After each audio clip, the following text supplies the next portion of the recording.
pour cet accueil. C'est un moment, j'espère on va partager un bon moment ensemble.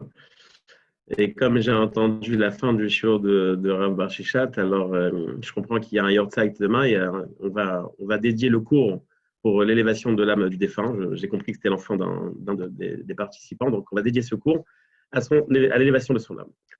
J'aimerais commencer par une question très simple. Imaginons un couple marié et ça marche pas trop. Ils décident de se séparer. Et après quelques mois, bon, ils comprennent qu'il vaut mieux se disputer ensemble que se disputer quand on n'est pas ensemble. Donc, ils décident de se remarier. Un an après, ils veulent fêter l'anniversaire de leur mariage. Est-ce qu'ils vont fêter l'anniversaire de leur mariage, le premier mariage ou le second mariage? Est-ce qu'ils vont fêter le premier mariage qui n'a pas marché ou est-ce qu'ils vont fêter le second mariage qui est en train de marcher? À votre avis, c'est lequel le mariage qu'il faut fêter? Vous pouvez répondre, hein. Je ne sais pas s'il y a quelqu'un qui a vu tout le monde en silence. Vous pouvez me répondre. Les deux? Les deux, moi j'aurais dit ni l'un ni l'autre, mais bon, ok, les deux. Pourquoi les deux? Et puis ça prend, il n'y a plus le même goût quand on va fêter les deux dates. Pourquoi est-ce que je pose cette question? Regardez, comme on l'a compris, demain on va fêter Shavuot. Shavuot, c'est quoi? C'est le moment où Hachem s'est dévoilé au peuple juif et il nous donne la Torah. Il nous donne en fait les 10 commandements. Les 10 fameux commandements qu'on connaît, c'est ce jour-là qu'ils ont été annoncés au peuple juif. Mais en vérité, ce n'est pas ce jour-là que la Torah a été donnée. 40 jours plus tard, quand Moshe redescend avec les tables de la loi dans la main, il les jette et il les casse. Et Moshe doit attendre encore quelques mois pour monter une troisième fois chez Hachem. Et c'est seulement le jour de Kippour de l'année d'après, donc presque 5 mois plus tard, qu'il redescend avec les tables de la loi et c'est à ce moment-là qu'on a reçu la Torah. Donc la question est simple. On s'est marié une première fois avec Hachem, on a reçu les tables de la loi, ça n'a pas du tout marché. 40 jours après, on a fauté, Hachem il dit si c'est comme ça, chacun rentre chez soi. Et on doit supplier Hachem pour revenir vers lui, il revient vers nous, et quelques mois plus tard, en fin de compte, on a la Torah. Mais alors pourquoi est-ce qu'on fête le don de la Torah le jour de Shavuot et pas le jour de Kippour, le jour où on a reçu la deuxième édition de Table de la Loi? Pourquoi est-ce qu'on fête la première édition? On devrait fêter la deuxième. Si on fête notre mariage avec Hachem, on ne devrait pas fêter celui qui n'a pas marché, on devrait fêter celui qui a marché. La preuve, après 2000 ans de galoute, on est encore là, on est encore un peuple juif, on est encore proche de lui, parce qu'on a reçu une seconde fois l'étape de la loi. Mais la première fois, après 40 jours, ça a tout de suite très mal tourné. Donc, on devrait fêter plutôt la deuxième fois et non pas la première fois. Or, dans la Torah, on voit qu'on fête la première fois et non pas la deuxième. Donc, il faut se poser la question pourquoi. Et en fait, ça va nous amener à une conclusion très simple. Sûrement qu'on n'a pas vraiment compris qu'est-ce qu'on doit faire à Shavuot, quel est le sens profond de cette fête. Il y a un midrash où on explique pourquoi est-ce que Hachem n'a pas donné la Torah tout de suite à la sortie d'Égypte. Pourquoi est-ce qu'on n'a pas donné la Torah tout de suite à la sortie d'Égypte? Le midrash nous dit qu'il fallait attendre 90 jours pour pouvoir se marier avec Hachem. Pourquoi? Le midrash donne un exemple. Imaginons qu'une femme ait été kidnappée, Hachem Ishmael. Et en fin de compte, elle a été libérée. Baruch Hachem, elle a été libérée. Et maintenant, elle veut se marier. Elle vient voir le Rav Bar Shichat, elle dit, je veux me marier. Il lui dit, mais je suis désolé, il faut attendre 3 mois. Pourquoi il faut attendre 3 mois? Il dit, on ne sait pas comment ça s'est passé. Peut-être qu'il y avait un gars là-bas qui est un tordu, qui t'a fait quelque chose qu'il n'aurait pas dû faire. Et va savoir ce qui s'est passé. Peut-être que tu es enceinte. Il faut attendre 3 mois. Il faut qu'on attende 3 mois pour être sûr que tu n'es pas enceinte. Nous dit le Midrash, c'est pour ça que Hachem, il a attendu 3 mois après la sortie d'Égypte pour nous donner la Torah. Pourquoi? Pendant 200 ans, on était en Égypte. On a été imbibé d'une ambiance qui était négative à tout ce qui ressemble à de la Torah.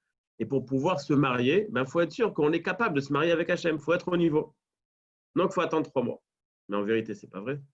Ceux qui ont déjà fait, moi je suis en Israël, il fait nuit chez vous, je vois qu'il fait encore jour. On a déjà compté le Homer. On a déjà compté le 49e jour du Homer. La Torah, elle n'a pas été donnée 90 jours après. Elle a été donnée 50 jours après la sortie d'Égypte. Donc, ce n'est pas vrai. Pourquoi est-ce qu'on fait une parallèle entre le don de la Torah 90 jours après la sortie d'Égypte, hypothétique? Ce n'est pas vrai. On sait que c'était seulement 50 jours après. J'aimerais vous poser une seconde question. Imaginons que quelqu'un est marié une femme qui est top modèle chez Chanel, qui est aussi riche que Bill Gates, aussi intelligente que Einstein et aussi gentille que Mère Teresa. Et il va voir sa mère et dit « Maman, je suis amoureux de ma femme. » Elle dit « Mon fils, si tu n'es pas amoureux d'une femme comme ça, tu as un problème. » Alors, imaginons quelqu'un qui va se marier avec une femme qui est bête, qui est moche, qui est grosse, qui est pauvre et qui est méchante. Et il est fou amoureux d'elle. Ah, là, on voit c'est quoi le... Moi, j'ai envie de donner la Torah au peuple juif. Ok, j'ai envie de donner la Torah au peuple juif. Maintenant, le peuple juif, il sort d'Égypte. Il n'est pas du tout adapté à recevoir la Torah. Il n'a pas du tout les habitudes de Torah. Ses mœurs et ses habitudes sont complètement abîmées. Il n'est pas du tout adapté. Mais Hachem, il est fou amoureux du peuple juif. Et Hachem, il dit, ah, quoi, attendre encore 3 mois, ce n'est pas possible. Vous savez, quand on fait un mariage, alors il y a 2 parties dans le mariage. Il y a la première partie qui s'appelle, dans le langage de Torah, Kiddushin. C'est le moment où le mari met la bague autour du doigt de la femme et qui sent la corde se resserrer un peu autour de son cou. Et il y a la deuxième étape, où là, la corde, elle est vraiment serrée, c'est ce qu'on appelle la choupa. C'est-à-dire ça, ils sont mariés. Ces 2 étapes-là, c'est deux niveaux, deux volets dans le mariage. La première étape, ils sont définis comme mariés. Ils sont définis comme mariés, mais ils n'ont pas le droit de se toucher. Ils n'ont pas le droit d'avoir des rapports. Ils ne sont pas encore vraiment mariés. La deuxième étape, ça y est, maintenant vous êtes mariés, vous avez le droit de vivre ensemble. Hachem, il dit, le peuple juif, il n'est pas encore adapté. Normalement, je dois attendre 90 jours. Mais je suis fou amoureux. J'ai envie de le prendre dans les bras. J'ai envie de l'enlacer. J'ai envie de l'embrasser. Donc, qu'est-ce qu'il fait? Il va nous donner de la Torah diluée. Il va nous dire, vous savez quoi? Allez, venez, on va vous donner les 10 commandements. Au moins, on vous donne quelque chose. On commence par quelque chose. Ah, mais on n'est pas adapté. Bon, prenez quelque chose de base. Prenez le minimum. Prenez le plus simple. Prenez ce que tout le monde comprend. L'otignov de ne pas voler, l'otirtsa de ne pas tuer. Prenez. Comme ça, on est déjà fiancés. Mais on ne peut pas se marier. Mes parents, ils ne veulent pas qu'on se marie. Ils attendent 2 ans pour le mariage. Ok, viens, on fait les fiançailles. Viens, on passe à l'étape d'après. Donc, le jour de Shavuot, Hachem, quand il nous a donné la Torah, en fait, c'est la marque d'affection la plus grande qu'il pouvait avoir. On n'était pas encore top modèle, on n'était pas encore riche, on n'était pas encore intelligent, on n'était pas encore beau. On avait plein de défauts. On était plein de défauts. On était encore imbibé de tout ce qui se passait en Égypte. On n'était pas capable de vivre en mode Torah. Mais Hachem, il a dit, mais attends, la Torah, je ne l'ai pas donnée à Rav Ovadia. La Torah, je ne l'ai pas donnée à Baba Saleh. La Torah, je ne l'ai pas donnée pour Raphaël Kanevski. Quand Raphaël Kanevski rencontre Hachem, il s'embrasse. C'est normal. Mais ça, il dit, Hachem, c'est normal. Mais quand est-ce que je suis content? Quand je rencontre des gens qui ne sont pas encore des grands érudits de Torah, mais ils aiment la Torah et ils sont capables de se sentir proches de la Torah. C'est à eux que j'ai donné la Torah. Je n'attends pas les 90 jours. Même si tu n'es pas encore capable, sache que moi, Hachem, c'est de toi que je suis fou amoureux. C'est normal, le tzaddik, c'est normal. Comme je l'ai dit, le top modèle, c'est normal que tu es fou amoureux d'elle. Mais quand elle n'est pas belle, après 15 grossesses, ça commence à devenir compliqué. Et tu l'aimes encore plus qu'avant. Là, tu es vraiment amoureux. Là, tu es vraiment amoureux. Hachem, il nous dit, Hachem, vous, le peuple juif, je vous ai donné la Torah quand vous étiez des faibles, quand vous n'étiez pas encore au top, quand vous étiez loin d'être au top. La preuve, on a reçu la Torah et on a tout de suite fauté. Ça veut dire qu'on était très loin de la perfection et on a quand même reçu la Torah. Donc, qu'est-ce qu'on est en train de fêter à Shavuot? Notre imperfection, nos défauts, on est en train de fêter. Parce qu'à travers ces défauts, on voit que Hachem nous dit, vous, dans vos défauts, c'est comme ça que je vous aime. Je connais quelqu'un une dame, une fois j'étais invité chez elle et elle a fait une tarte et elle a cramé complètement. Alors elle ne va pas dire qu'elle a fait une erreur. Elle a dit c'est comme ça que je l'aime. Et bien Hachem il nous a dit c'est comme ça que je vous aime, avec vos défauts. C'est comme ça que je vous aime. Donc qu'est-ce qu'on est en train de fêter à Shavuot? On n'est pas en train de fêter le don de la Torah. La Torah elle a été donnée 4 mois plus tard. Elle a été donnée beaucoup plus tard. On est en train de fêter nos défauts. On est en train de fêter nos problèmes. Et en train de dire, Hachem nous dit, tu sais quoi? Toi, le juif, dans ces problèmes-là, je t'aime quand même. Toi, avec tes défauts, je t'aime quand même. Toi, avec toutes tes mauvaises midotes ou ton manque de savoir-vivre ou autre chose, l'homme est chané. Chaque chose qui peut être définie comme quelque chose de négatif, eh bien, c'est pas grave. Je t'aime quand même. Vous savez, dans l'alphabet juif, on a 2 lettres qui se suivent. Le kouf et le resh. Le kouf, il a une forme comme ça, à peu près. Et le resh, il a une forme comme ça. La Gemara dans Shabbat, elle nous dit que le kouf, c'est l'initiale de Kadosh, le saint. C'est Akadosh Baruch Hu, c'est Hachem. Le resh, c'est l'initiale du rachat, le mécréant. Ils sont l'un à côté de l'autre, mais le resh, il regarde pas du côté de Hachem. Pourquoi? Parce que Hachem, il veut pas voir, il veut pas être en contact avec le Kouf. Hachem, il veut pas être en contact avec le rachat. Mais l'Agma nous dit quelque chose d'incroyable. Elle dit, pourquoi est-ce que le Kouf, il a un pied comme ça? Pourquoi est-ce qu'on ne colle pas le pied directement là-haut? L'Agma nous dit, parce que quand le rachat, il va faire tchouva, alors Hachem, il veut qu'il ait la porte ouverte. Il veut tout de suite lui donner la possibilité. L'Agma dit, mais même si tu mets le pied en haut, il peut faire le tour et il peut rentrer par là-bas. Il dit, non, non, non, non. Hachem, en fait, il adore le rachat. Et dès que le rachat, il veut faire tchouva, dès que le mécréant, il veut se rapprocher d'Hachem, il lui ouvre une porte. Il lui dit, viens, je te fais un raccourci. C'est-à-dire que Hachem, il connaît nos défauts. Et qu'à travers nos défauts, il nous a donné la Torah. Il n'a pas attendu qu'on soit déjà au top pour nous donner la Torah. Il nous a donné la Torah quand on était faible, quand on n'était pas capable, quand on ne connaissait pas, quand on ne savait pas ce que ça voulait dire de faire la Torah. C'est à ce moment-là qu'il nous a donné la Torah. Donc, pourquoi est-ce qu'on fête Shavuot? La question de départ. On fête le premier mariage ou le second mariage? Qu'est-ce qu'on doit fêter? On fête le premier mariage. Et la vérité, c'est que le premier mariage, ça montre que Hachem, il est fou amoureux de nous. C'est pour ça que on va lire Je vais d'abord, avant ça, je vais expliquer autre chose. Vous savez que la fête de Shavuot, comme il a dit le Rav Shechat, il a dit que c'est bien de faire des télim, etc. Mais dans toutes les fêtes, on a quelque chose de spécial. À Pessah, par exemple, on a l'obligation de manger de la matzah. À Sukkot, on va manger dans la soukha, on va prendre le loulav. À Rosh Hashanah, on va sonner du chauffard. Et à Shavuot, on fait quoi? À part manger des gâteaux au fromage, on fait quoi? On n'a pas de mitzvah, on n'a pas d'obligation de manger de gâteau au fromage. On n'a pas de mitzvah. C'est vrai, on doit rester réveillé la nuit, mais ce n'est pas une halakha, c'est bien de le faire. C'est important de le faire, mais ce n'est pas une obligation. Pourquoi est-ce qu'on n'a pas de mitzvah? Parce que c'est ce qu'on vient de dire. Remarquez, et ça c'est quelque chose que, quand je fais un mariage, c'est une des choses que je précise au Khatan et à la Kala avant leur mariage. Je suis assez cool, mais une chose sur laquelle je tiens, c'est très important pour moi, qu'il n'y ait pas d'échange d'anneaux sous la choupa. Pourquoi? Parce que ça crée un problème dans la notion du mariage. Le mariage, c'est le mari qui va prendre la bague, c'est le mari qui prend des responsabilités. Qui est-ce qui signe sur la Ketouba? Qui est-ce qui s'engage à payer, à chérir, à vêtir, etc.? C'est le mari. La femme, elle donne son accord. Elle dit, tu veux m'aimer? Ok, aime-moi. Mais c'est toi qui commences. C'est toi qui es responsable du shlom bayit. C'est toi qui es responsable de l'investissement dans le couple. Tout commence du mari. J'ai fait un mariage dernièrement, avant le virus. Et donc, quand on remplit la Ketouba, le texte, alors il y a des cases qui sont très grandes et il faut les barrer, comme un chèque. On ne va pas laisser un truc qui est vide. Donc, j'avais, pour faire des lignes droites, j'ai pris ma carte bleue et j'ai fait des traits. Et le père de la Kala, il me dit, mais pourquoi vous prenez votre carte bleue? Alors, je lui ai dit, c'est comme pour apprendre le Khatan. Comment est-ce qu'on va réussir un couple? Il me dit, quel rapport? Je dis, carte bleue, les initiales, c'est CB. Shlom Bayit, c'est la paix dans le couple. Les initiales, c'est aussi CB. Comme ça, il apprend. Un mari doit investir. Un mari doit investir. La femme, elle doit être capable de recevoir l'investissement. Eh bien, nous, le peuple juif, on est la femme d'Hachem. Nous, Hachem, il nous a dit, je veux que vous mariez avec moi. Ok, vas-y, donne. Il nous a donné une bague. C'est quoi la bague? C'est le Luchot Abrit. Vous connaissez l'histoire. Hachem, il est parti voir tous les peuples du monde. Vous voulez la Torah? Il y en a, ils ont dit, c'est compliqué, pas tuer, pas voler. C'est compliqué.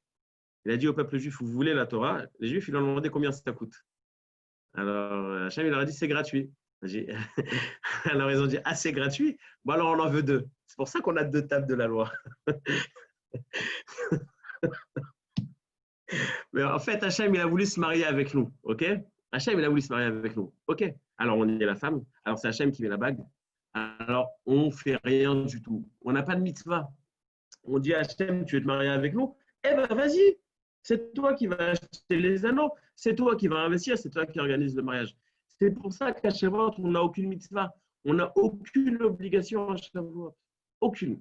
Parce qu'on est en train de fêter l'amour qu'a Hachem envers son. Vous savez que dans toutes les fêtes de l'année, on a l'obligation, on a, comme j'ai dit, certaines obligations. Et à part ça, on a une question qui est posée dans 2 endroits dans la Gemara. Première question, la question qui est posée, c'est qu'est-ce qu'on doit faire? À part le temps, on va à la prière, etc. Qu'est-ce qu'on doit faire? Premier avis, il te dit, écoute, c'est simple, ça dépend de ton niveau. Si tu es quelqu'un qui peut étudier, va étudier toute la journée. Si tu n'es pas capable d'étudier, vas-y, fais un repas et vas-y, éclate-toi. Fais un repas à rallonge. Super. L'autre avis te dit, non, c'est moitié-moitié. Tu as bien prié, tu vas écouter le discours. tu vas étudier un petit peu et après tu rentres à la maison et là, à ce moment-là, tu t'éclates. La Gemara nous dit, mais tu sais, à Shavuot, tout le monde est d'accord que Shavuot, là, il faut y aller. Tout le monde est d'accord qu'à Shavuot, il faut bien manger. Pourquoi? Parce que c'est le jour où tu as reçu la Torah. Moi, je ne sais pas comment vous comprenez cet enseignement, mais si c'est le jour où j'ai reçu la Torah, eh bien, vas-y, prends cette Torah. C'est comme quand on achète un cadeau, tu achètes un cadeau à ton fils de 4 ans et tu achètes un super cadeau, ça fait 2 mois que tu mets de l'argent de côté pour lui acheter. Et en fin de compte, qu'est-ce qu'il fait? Il joue avec l'emballage. Il joue avec le cadeau. Tu achètes un cadeau, il utilise le cadeau. Non, il utilise l'emballage. Hachem, il te dit, je t'offre un super cadeau à la Torah. Alors, qu'est-ce que tu fais? Va manger. Eh non, va étudier. Comment ça se fait qu'on doit aller manger? Parce qu'on est en train de fêter cette partie matérielle de l'homme. Mon cher Rabbeinu, il monte chez Hachem, il dit, je veux recevoir la Torah. Les anges lui disent, mais toi, tu vas recevoir la Torah, mais tu es un nul, toi. Toi, tu es matériel, toi, la Torah, c'est spirituel, c'est pas pour toi. Moshe leur dit, mais c'est justement parce qu'on est matériel. Hachem ne nous dit pas voler. Vous, les anges, vous volez comme ça, mais pas voler de l'argent. Est-ce que vous pouvez voler de l'argent? Non, nous, on peut voler de l'argent. Alors, c'est pour ça qu'on va travailler de ne pas tuer. Vous pouvez tuer. Nous, on peut tuer. Alors, on va faire la Torah de ne pas tuer. Donc, à qui Hachem il a donné la Torah? Pas aux anges, il a donné aux hommes. Pourquoi est-ce qu'il a donné aux hommes? Parce que même dans nos défauts, il nous apprécie. Donc, qu'est-ce qu'on te dit à Shavuot? Va manger. Rappelle-toi que tu as des défauts. Rappelle-toi que tu es matériel. Rappelle-toi que tu es attiré vers le matériel. Mais c'est justement à toi qui est matériel, toi que cette Torah a été donnée. Elle n'a pas été donnée au tzaddik de Bnei Brak. C'est sûr qu'elle a été donnée à lui aussi. Mais c'est à tous les autres juifs du monde qui ne sont pas encore très rapprochés de la Torah. C'est vous que Hachem il est intéressé de voir et d'entendre et d'écouter et de voir vos télim et de voir vos cours de Torah. Pourquoi? Parce que c'est justement dans cette situation, la situation du peuple juif, à ce moment-là, elle était à ce niveau et c'est là qu'on a reçu la Torah. Donc, qu'est-ce qu'on est en train de fêter? On est en train de fêter nos défauts. Et c'est d'ailleurs pour ça qu'on a l'habitude, et je vais bientôt finir, c'est d'ailleurs pour ça qu'on a l'habitude de manger des choses halavi, des choses qui sont des produits laitiers pendant Shavuot. Pourquoi? Le lait, on a le droit de le manger. La vache, telle qu'elle est, on n'a pas le droit de le manger. C'est-à-dire que la vache, c'est quelque chose qui est impropre à la consommation et le lait, c'est propre à la consommation. Normalement, en termes de halakha, tout ce qui sort de quelque chose qui est impropre à la consommation n'est pas consommable. Le lait, c'est consommable. C'est quoi le message? Toi, tu n'es pas adapté à la Torah, mais sache que de toi, il peut sortir quelque chose qui sera adapté à la Torah. Toi, tu as des défauts, mais c'est à quelqu'un qui a des défauts qu'on donne la Torah. Ce n'est pas à quelqu'un qui est parfait qu'on donne la Torah. Donc, quand on te dit, va prendre des ma'achal chalav, va prendre des produits laitiers, va manger toute la journée de Shavuot, rappelle-toi de tes défauts, mais rappelle-toi de ton potentiel. Rappelle-toi de tes capacités. Hachem, il ne t'a pas fait un cadeau. C'est pas, il t'a fait du piston et t'a dit, bon, tu sais quoi, tu vas recevoir la Torah. J'ai dit tout à l'heure à un étudiant, je lui ai dit, imagine, il fait des psychos pour rentrer en fac. Et il rate ses psychos, ok. Et il rentre quand même à la fac. Il a 2 possibilités de réfléchir. Mais on va voir qui est le plus intelligent. D'un côté, il peut se dire, bon, ben, même quand j'ai raté, on m'a fait rentrer, c'est pas grave, j'ai qu'à rater mes études, j'aurai mon diplôme. Ça, c'est le hmar. S'il est intelligent, comment il va réfléchir? Et dire, ils ont cru, ils m'ont donné la possibilité d'exploiter mon potentiel. Ils m'ont donné la possibilité, je vais profiter de ça. Hachem, il dit, vous savez, mes chers juifs, je suis fier de vous, je suis amoureux de vous. La preuve, quand est-ce que je vous ai donné la Torah? Quand vous étiez encore très faible, quand vous n'étiez pas encore adapté au niveau. Je vous ai donné la Torah à ce moment-là. Je vous aime, même avec vos défauts. Donc, si on veut prendre un bagage, pas seulement vivre avec Shavuot.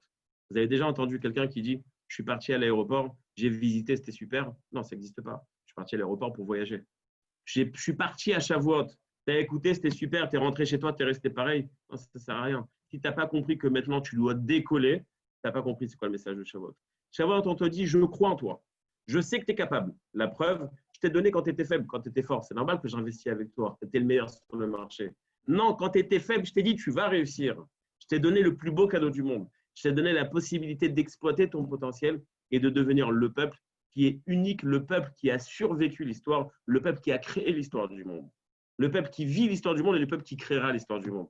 Donc, on a un potentiel énorme et on doit être fier et de son potentiel, ça c'est sûr, on doit être fier de son potentiel, mais on doit savoir le mettre en pratique.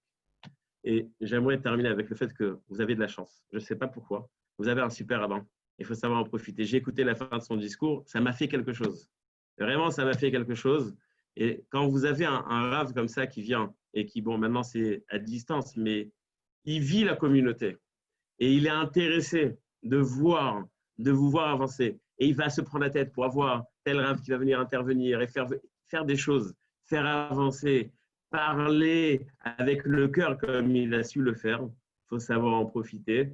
Vous avez un potentiel énorme. Il faut savoir aller au maximum de ce potentiel. Moi, quand je parle avec le rabbin Chichat, je ne parle pas le rabbin de Creil. Je parle avec lui comme le futur grand rabbin de France. Il sait très bien qu'à chaque fois, je lui dis ça. Et moi, je vous dis qu'il a toutes ses chances parce qu'il travaille avec son cœur. Et vous le savez déjà, quelqu'un qui travaille avec son cœur, il ouvre le cœur des autres. Ça a été un plaisir pour moi de partager ce moment avec vous. J'espère qu'on se verra très rapidement, en vrai, en chair et en os, dans des smachot, Bezrat Hashem. Amen ve Amen. Amen. Merci beaucoup, Rav Assayag. Merci beaucoup pour cette intervention. Et merci à vous, chère communauté. Merci de nous avoir suivis. Alors, regardez, ce que je vous propose en